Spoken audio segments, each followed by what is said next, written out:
మద్యం మనల్ని మత్తుగా, గమ్మత్తుగా, మాయాలోకంలోకి తీసుకెళ్తుంది. ఆపై ఇంటిని, ఒంటిని గుల్ల చేస్తూ మనిషిని శారీరకంగా, మానసికంగా నిర్వీర్యం చేస్తుంది. ఒక్క మాటలో చెప్పాలంటే మన ఆరోగ్యానికి మొదటి శత్రువు మద్యమే. ముఖ్యంగా మనకు ప్రాణాధారమైన కాలేయానికి మద్యం అనేది నిజంగా కాలకూట విషయమే. మద్యపానం మూలంగా కాలేయం క్రమంగా దెబ్బతినిపోతూ వస్తుంది. దీంతో మనిషి క్రమంగా చిక్కి శల్యమవుతూ చివరికి మృత్యుకొరలకు చిక్కుతూ ఉంటాడు. మద్యపానం అలవాటు కాలేయాన్ని ఎలా కబలిస్తుందో ఇప్పుడు తెలుసుకుందాం.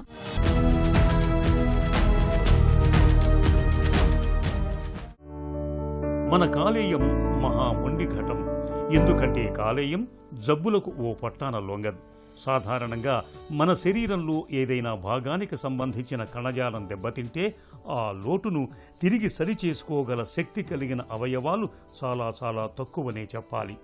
అటువంటి అరుదైన పునర్నిర్మాణ శక్తి చర్మం తర్వాత కాలేయానికి మాత్రమే ఉంటుంది.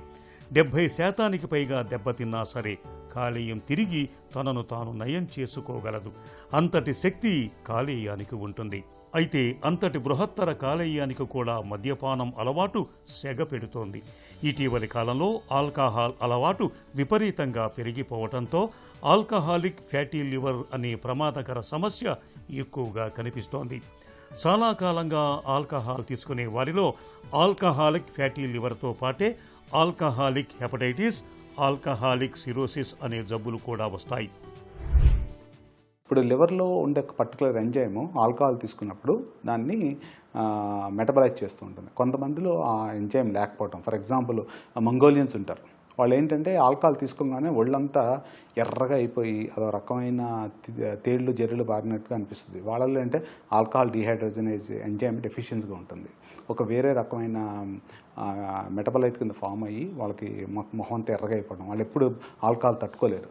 సో ఇదే రకంగా చూసుకుంటే కొంతమంది లావుగా ఉండి షుగర్ ఎక్కువ ఉన్న పేషెంట్స్, లేకపోతే ఫ్యాటీ లివర్ ఉన్న పేషెంట్స్, వీళ్ళు ఆల్కహాల్ తీసుకుంటే క్రమేణా ఆ యొక్క ఆల్కహాల్ ఆ లివర్ని దెబ్బతీసి మెల్లమెల్లగా మొత్తం కుంగిపోయి చిన్నగా అయిపోయి దాన్ని సిర్రోసిస్ అంటారు.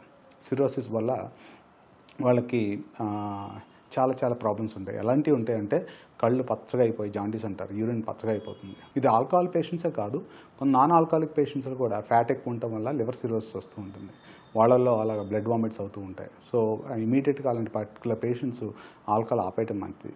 సరే, చాలామంది అడుగుతారు లివర్ రీజనరేట్ అవుతుంది కాబట్టి కొన్నాళ్ళు ఆపేసి మళ్ళీ మొదలు పెడతామంటారు. ఒకసారి పడనప్పుడు, ఒకసారి తేడా వచ్చినప్పుడు మీరు తీసుకోవద్దని నా సలహా. మూడో పాయింట్ ఏంటంటే, ఆల్రెడీ ఒకసారి లివర్ స్కారింగ్ స్టేజ్లోకి వెళ్తే సిరోసిస్ అంటాం.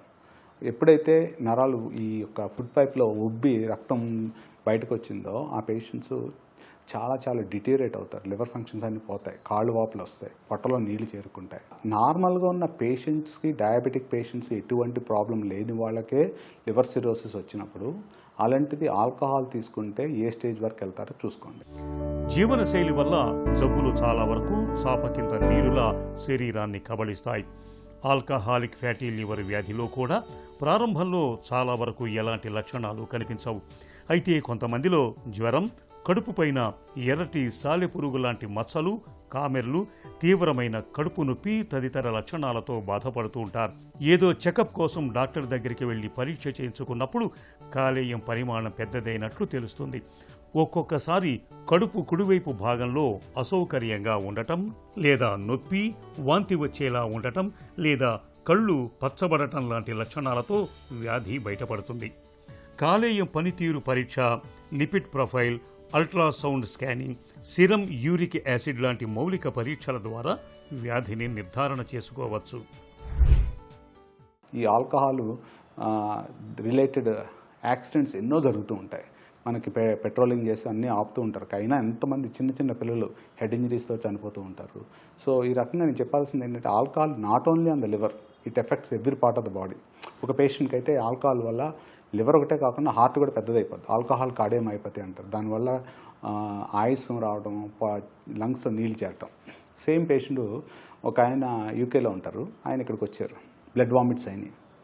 సో బ్లడ్ వామిట్స్ అయ్యి ఆల్కహాల్ రోజు స్పిరిట్స్ తీసుకుంటూ ఉంటాడు, కాళ్ళు వాపులు, ఆయాసం, సిగరెట్ కాలుస్తూ ఉంటాడు. సో హార్ట్ కూడా పెద్దదైపోయింది.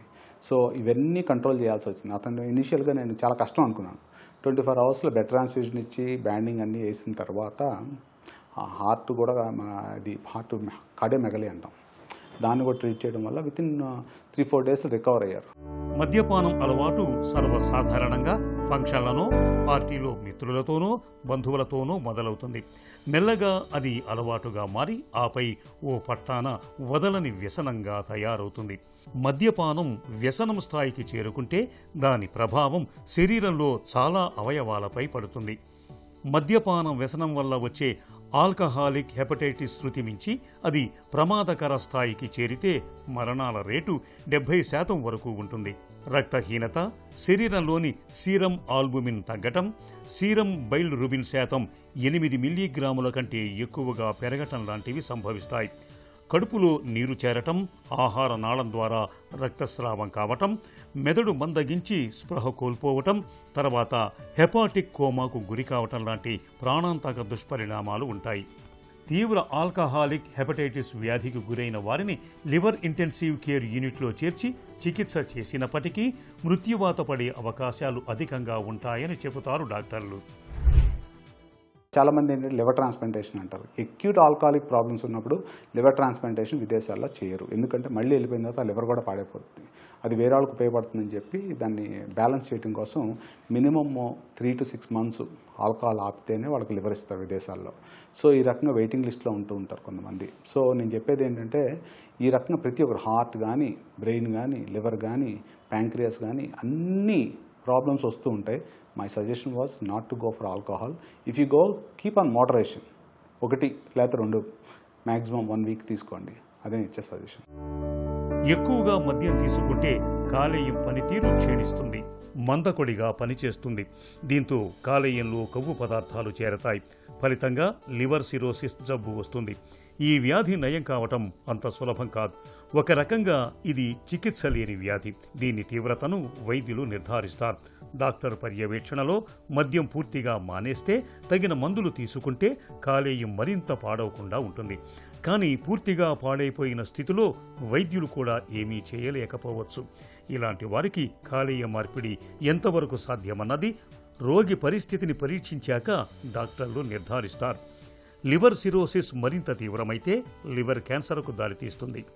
ఒక అంచనా ప్రకారం సిరోసిస్ సోకిన వారిలో 30% మంది దీని బారిన పడుతున్నారు. ఇది ప్రాణాంతక పరిణామం. అందుకే ముందు నుండే మద్యం జోలికి వెళ్ళకపోవటం మంచిది.